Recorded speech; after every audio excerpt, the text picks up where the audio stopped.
Hello everyone, Assalamu alaikum. Welcome back to my new video. আজকের ভিডিওতে আমি আপনাদেরকে শিখাবো গরুকে জাপানিজ ভাষায় কি বলা হয়।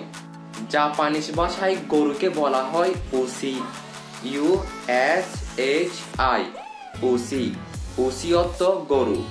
আশা করি আপনারা শব্দটা বুঝতে পেরেছেন।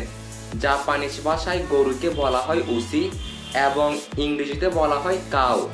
COW cow. কাউ অর্থ গরু। জাপানিজ ভাষায় গরুকে বলা হয় উসি। USHI উসি। উসি অর্থ গরু। এই ভিডিওটা কেমন হয়েছে অবশ্যই কমেন্ট করে বলবেন। দেখা হচ্ছে নতুন ভিডিওতে নতুন কিছু নিয়ে। Good bye.